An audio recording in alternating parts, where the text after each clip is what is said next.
ಗೆದ್ದಾಗ ಅಹಂಪಟ್ಟವನು ಉಳಿಯಲಾರ, ಸೋತಾಗ ಕುಸಿದು ಹೋದವನು ಬೆಳೆಯಲಾರ. ಗೆಲುವಿನ ಸಂಭ್ರಮ ನೆತ್ತಿಗೆ ಏರದಿರಲಿ, ಸೋಲಿನ ನೋವು ಮನಸ್ಸಿಗೆ ತಾಕದಿರಲಿ. ದೊಡ್ಡ ಗುರಿ, ಜ್ಞಾನ ಹೆಚ್ಚಿಸಿಕೊಳ್ಳುವುದು, ಕಠಿಣ ಪರಿಶ್ರಮ ಮತ್ತು ದೃಢನಿಷ್ಠೆ ಇವುಗಳನ್ನು ನೀವು ನಿರಂತರವಾಗಿ ಪಾಲಿಸಿದರೆ ಜೀವನದಲ್ಲಿ ಏನನ್ನು ಬೇಕಾದರೂ ಸಾಧಿಸಬಹುದು ಸ್ನೇಹಿತರೆ. ಪ್ರಯತ್ನಕ್ಕೆ ತಕ್ಕ ಪ್ರತಿಫಲ. ನೀನು ಏನೇ ಒಂದು ಕೆಲಸ ಮಾಡು, ಕೆಲಸಕ್ಕೆ ತಕ್ಕಂತೆ ಪ್ರತಿಫಲ ಸಿಗಬೇಕು ಅಂದರೆ ಪ್ರಯತ್ನವೂ ಕೂಡ ಅದೇ ರೀತಿ ಇರಬೇಕು ಸ್ನೇಹಿತರೆ. ಯಾಕೆಂದರೆ ಇದು ಕಲಿಯುಗ. ನಿನ್ನ ಹಾಗೆ ಪ್ರಯತ್ನ ಪಡ್ತಾ ಇರೋರು ತುಂಬ ಜನ ಇರ್ತಾರೆ.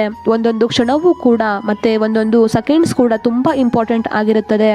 ಆ ಒಂದು ಸೆಕೆಂಡಲ್ಲಿ ನಿನ್ನನ್ನು ನೀನು ಮೈಮರೆತರೆ ಆ ಪ್ರತಿಫಲ ಬೇರೆಯವರ ಪಾಲಾಗ್ಬಿಡುತ್ತದೆ ಸ್ನೇಹಿತರೆ. ನೀನು ಕಷ್ಟಪಟ್ಟಿರುವ ಎಲ್ಲ ಕೆಲಸವೂ ವ್ಯರ್ಥವಾಗಿಬಿಡುತ್ತದೆ. ಈ ಜಗತ್ತಿನಲ್ಲಿ ಯಾರಿಗೆ ಯಾರೂ ಇಲ್ಲ ಸ್ನೇಹಿತರೆ.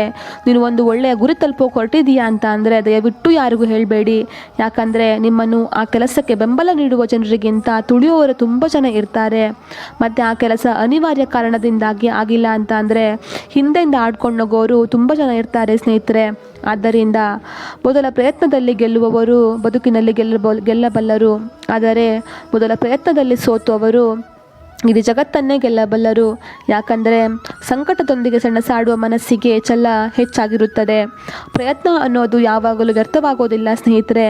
ನಿಮ್ಮ ಕೆಲಸವನ್ನು ನೀವು ಪ್ರಾಮಾಣಿಕವಾಗಿ ಮಾಡ್ತಾ ಇರಿ, ಪ್ರತಿಫಲ ತಾನಾಗಿಯೇ ಹುಡ್ಕೊಂಡು ಬರುತ್ತದೆ ಸ್ನೇಹಿತರೆ. Thank you.